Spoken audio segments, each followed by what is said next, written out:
Assalamualaikum warahmatullahi wabarakatuh. Perkenalkan, nama saya Maulana Rizky, NIM 4220050 dari kelas Perbankan Syariah A. Di sini saya perwakilan dari kelompok 6 dengan anggota Alifatun Nisa NIM 4200048 dan Mila Fatmawati NIM 4220052. Di sini kami ingin mempresentasikan hasil diskusi dari kelompok kami dengan materi Fawatihus Suwar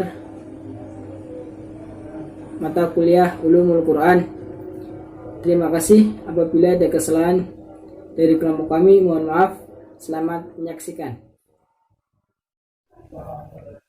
Pengertian Fawatihus Suwar.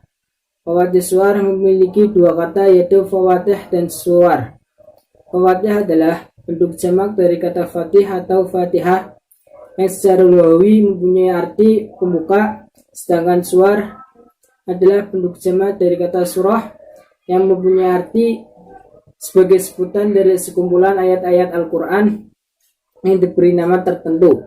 Jadi fawatihus suwar adalah pembuka-pembuka surah dalam Al-Quran yang posisinya berada di awal surah-surah dalam Al-Quran. Macam-macam fawatihus suwar.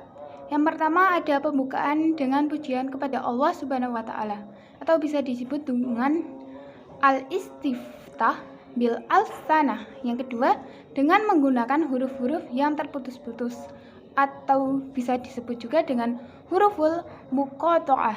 Yang ketiga pembukaan dengan kalimat khobariyah atau al-istiftah bi al-jumal al-khobariyah. Yang keempat, pembukaan dengan sumpah atau bisa disebut juga dengan al-istiftah bil qasam. Yang kelima, pembukaan dengan syarat atau bisa disebut juga dengan al-istiftah bis syaraf, digunakan dalam 7 surat. Yang keenam, ada pembukaan dengan kata kerja perintah atau bisa disebut juga dengan al-istiftah bil amr. Yang ketujuh, ada pembukaan dengan pertanyaan atau bisa disebut juga dengan al-istiftah bil istifham. Yang ke-8, ada pembukaan dengan doa atau bisa disebut juga dengan al-istiftah bid doa. Yang ke-9, pembukaan dengan panggilan atau bisa disebut juga dengan al-istiftah bil nida, terdapat dalam 9 surat. Yang terakhir, pembukaan dengan alasan atau bisa disebut juga dengan al-istiftah bit ta'lil, hanya terdapat dalam Quran surat Al-Quraisy. Pendapat para ulama. Pendapat ulama mengenai makna fawatihus suwar itu secara garis besar terbagi menjadi dua macam. Yang pertama, makna tersembunyi. Maksud dari makna tersembunyi itu merupakan rahasia yang hanya diketahui oleh Allah Subhanahu wa taala. Huruf-huruf itu sudah ada sejak zaman azali, sehingga susah untuk menafsirkannya karena termasuk ayat-ayat musyabbihat yang hanya diketahui oleh Allah Subhanahu wa taala. Yang kedua, ada makna fawatihus suwar. Makna fawatihus suwar dapat diketahui oleh Allah dan dapat dipahami oleh manusia, terutama orang-orang yang mendalami ilmu pengetahuannya. Manfaat dari mempelajari Fawatihus al-Suwar. Banyak sekali manfaat yang kita dapat dalam mengkaji Fawatih al-Suwar. Antara lain yaitu sebagai tanbih atau peringatan dan dapat memberikan perhatian baik bagi Nabi maupun umatnya dan dapat menjadi pedoman bagi kehidupan ini. Selain itu, mempelajari Fawatihus al-Suwar dapat sebagai motivasi untuk selalu mencari ilmu dan mendekatkan diri kepada Allah SWT dengan cara beriman dan beramal soleh, serta menambah keyakinan kita bahwa Al-Quran itu adalah benar-benar kalam Allah SWT.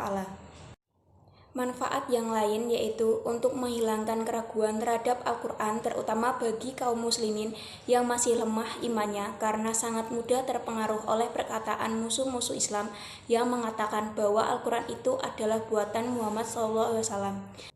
Dengan mengkaji Fawatihus Al-Suwar, kita akan merasakan terhadap keindahan bahasa Al-Quran itu sendiri, bahwa Al-Quran itu datang dari Allah Subhanahu wa Ta'ala. Dalam materi yang telah disampaikan, dapat kita tarik kesimpulan bahwa Al-Quran adalah kitab yang diturunkan oleh Allah Subhanahu wa Ta'ala kepada Nabi Muhammad, yang di dalamnya terkandung keistimewaan baik dari segi lafadz maupun kemujizatan. Termasuk keistimewaan tersebut adalah Fawatihus Suwar, yang berarti permulaan-permulaan surat, atau Fawatih adalah jamak dari Fatihah yang berarti pembuka, dan Suwar adalah jamak dari surah yang berarti surat. Al-Quran dibuka dengan berbagai macam bentuk yang jumlahnya ada 10, dan Al-Quran tidak dibuka dengan selain yang 10 macam tersebut. Ke-10 jenis pembuka itu adalah As-Sana, Al-Huruful Muqatta'ah, An-Nida, Al-Jamalul Habariyah, Al-Qasam, Asy-Syart, Al-Am, Al-Istifham, Ad-Du'a'u, At-Talil.